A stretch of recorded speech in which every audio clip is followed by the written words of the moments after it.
नमस्कार। मैं और मेरे कुछ दोस्त एक बार पहाड़ी इलाके में घूमने गए थे। ये इलाका शहर से दूर था, जहाँ तक न तो गाड़ियों का शोर था और न ही मोबाइल का नेटवर्क। हम सबको एडवेंचर का शौक था, इसलिए इस तरह की जगहें हमें बहुत पसंद थीं। उस दिन का मौसम बिल्कुल साफ था और पहाड़ों के बीच बसा ये छोटा सा गांव हमें जैसे नई दुनिया का अनुभव दे रहा था। गांव वालों से बातचीत में हमने सुना कि पास ही एक जंगल है जिसे लोग चीखों का जंगल कहते हैं। ये सुनकर हमारा रोमांच और बढ़ गया। गांव के बुजुर्गों ने हमें चेतावनी दी कि रात को उस जंगल में कभी मत जाना, क्योंकि वहाँ कई लोगों ने अजीब घटनाओं का सामना किया है। लेकिन हम युवकों को तो डर से ज़्यादा रोमांच पसंद था। हमने सोचा कि ये सिर्फ कहानियाँ हैं और हमें डराने के लिए बनाई गई हैं। हमने ठान लिया कि उस रात हम जंगल में जाएंगे और देखेंगे कि वहाँ क्या रहस्य छुपा है। शाम होते ही हम चारों दोस्त, मैं, आर्यन, रोहन और सिया, अपने अपने साथ टार्च, कुछ खाने पीने का सामान और कैमरा लेकर जंगल की ओर निकल पड़े। रात धीरे धीरे घिर रही थी और जंगल में एक अजीब सा सन्नाटा छा रहा था। जैसे जैसे हम जंगल के अंदर जाते गए, हमें महसूस होने लगा कि हम किसी अनजान ताकत की नज़रों में हैं। अचानक एक तेज चीख सुनाई दी। हम सबके रोंगटे खड़े हो गए। ये चीख ऐसी थी जैसे किसी की जान ले ली हो। सिया ने डरकर कहा, क्या ये वही चीख है जिसके बारे में गांव वाले बता रहे थे? आर्यन ने हंसते हुए कहा, अरे ये सिर्फ हवा होगी, हमें डरने की ज़रूरत नहीं है। लेकिन रोहन के चेहरे पर हल्की चिंता दिख रही थी। हमने तय किया कि और आगे जाएंगे, लेकिन हर कदम के साथ चीखें तेज होती गई। अब हम मजाक के मूड में नहीं थे। अचानक हमें लगा कि हमारे पीछे कोई चल रहा है।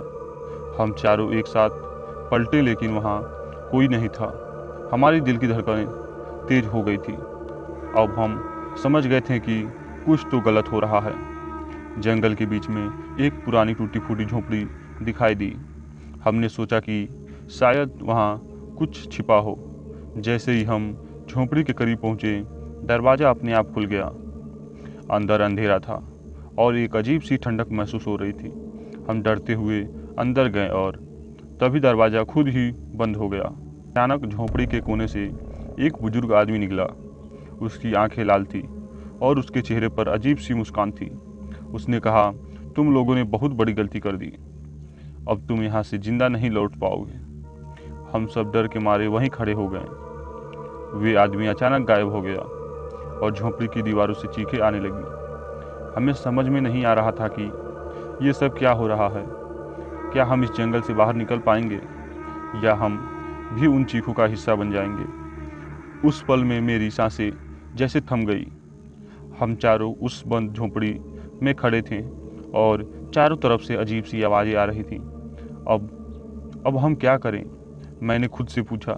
आर्यन के चेहरे पर पसीने की बूंदें साफ दिख रही थी और सिया के डर के मारे मेरी बाँह पकड़ चुकी थी। रोहन की नज़रें झोंपड़ी के कोने कोने को टटोल रही थी, जैसे वो कोई रास्ता ढूंढ रहा हो। मैंने हिम्मत जुटाकर कहा, हमें यहाँ से निकलना होगा, चाहे कुछ भी हो जाए। लेकिन दरवाज़ा जैसे बंद हो चुका था और हिल भी नहीं रहा था। अचानक मेरे कानों में फिर से वही चीख सुनाई दी, इस बार और भी करीब से। ये जगह हमें निगल जाएगी, सिया ने कांपते हुए कहा। अचानक रखी पुरानी लकड़ी की अलमारी अपने आप खुलने लगी। उसमें से एक पुरानी किताब गिर गई। रोहन ने तुरंत उसे उठाया और देखते ही बोला, ये कोई मंत्रों की किताब है, शायद इससे हमें इस झोंपड़ी से बाहर निकलने का रास्ता मिल सके। मैंने कहा, पढ़ो इसे जल्दी। लेकिन से ही रोहन ने किताब के पन्नों को पलटा। उस पर खून के धब्बे दिखाई दिए।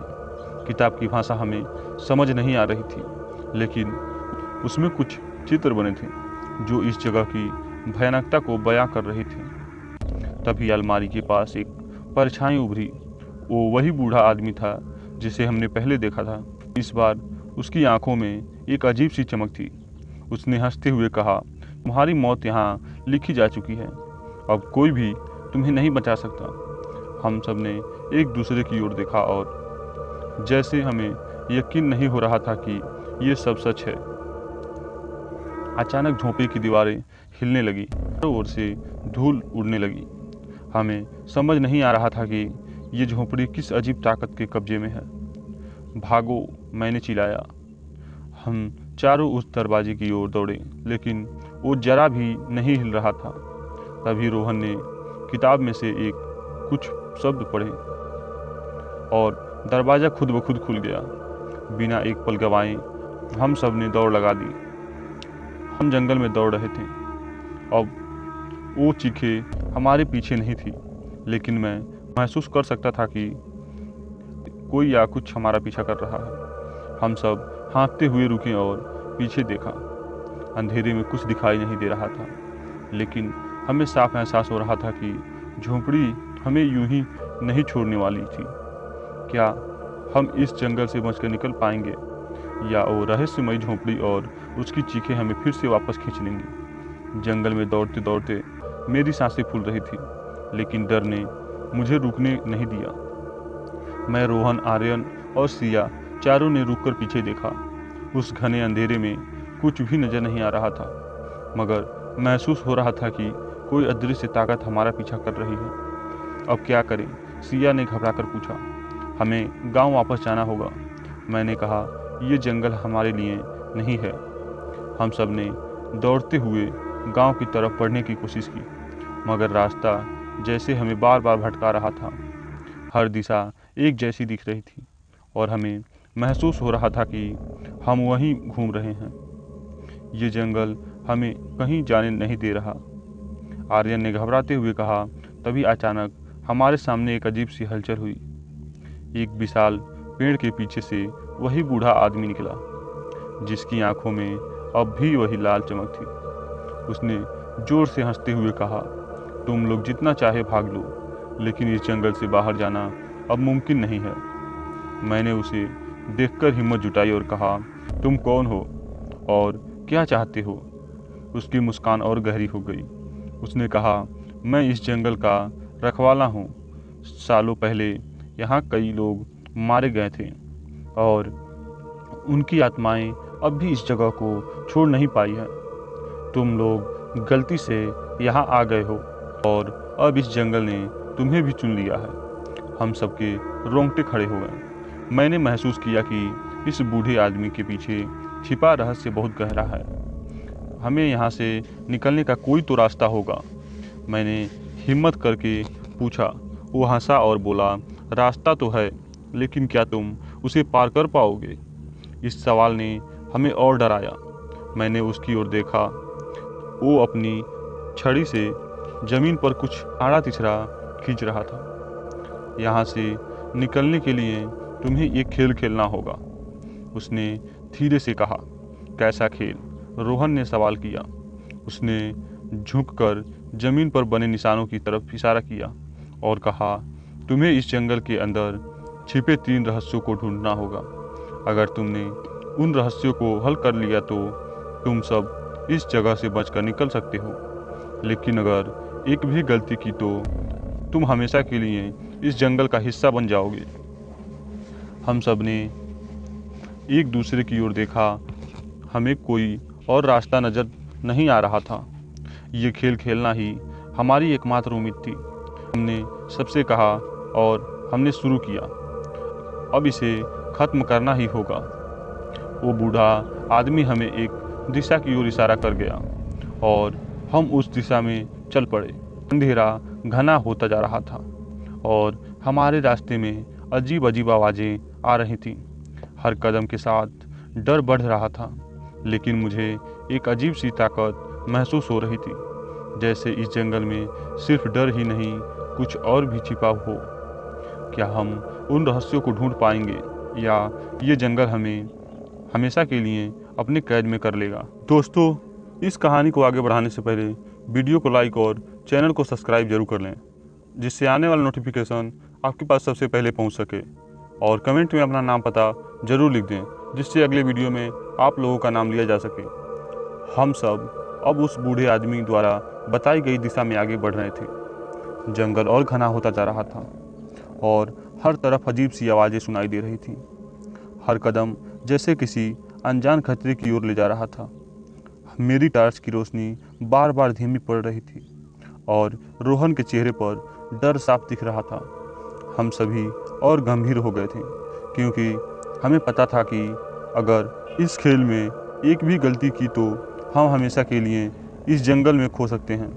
कुछ देर चलने के बाद हमारे सामने एक पुरानी टूटी फूटी झरने के पास एक छोटी सी झोपड़ी दिखाई दी।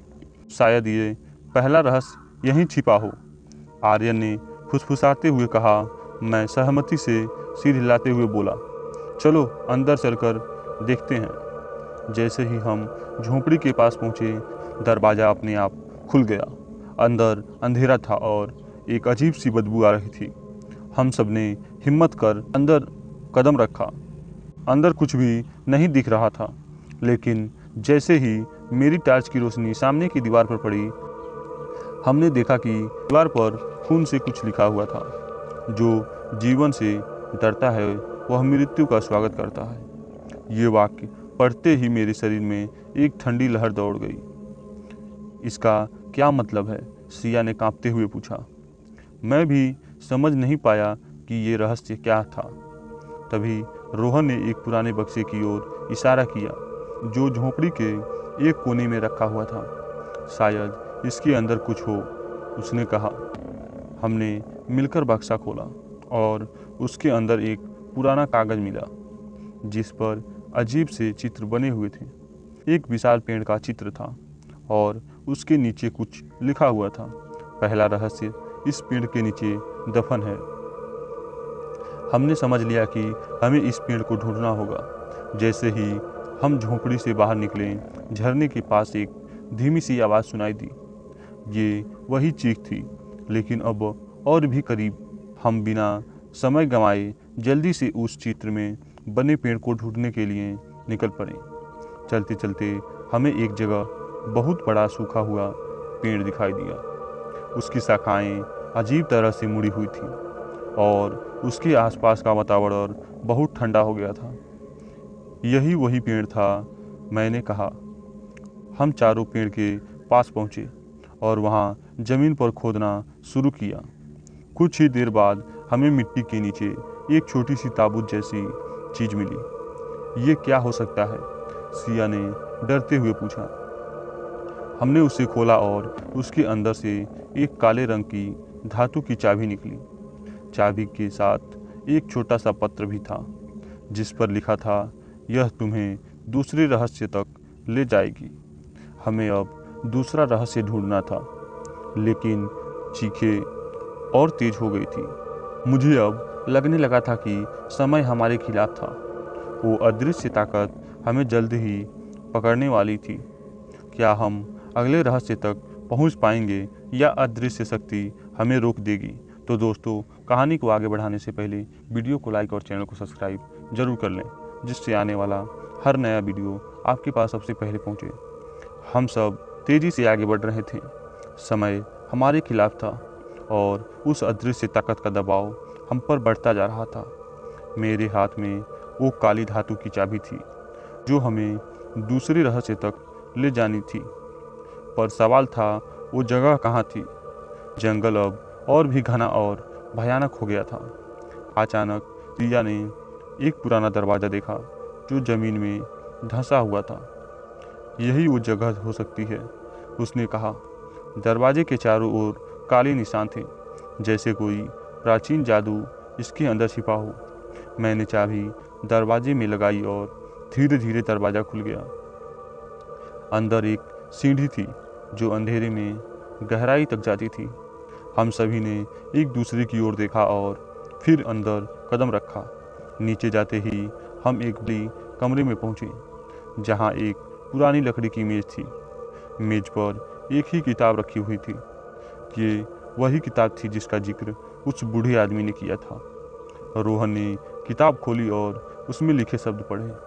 तीसरा और अंतिम रहस्य इस किताब के अंदर छिपा है, लेकिन इसे खोलते ही सब कुछ बदल जाएगा। मैंने कहा, ये ही हमारी एकमात्र उम्मीद है।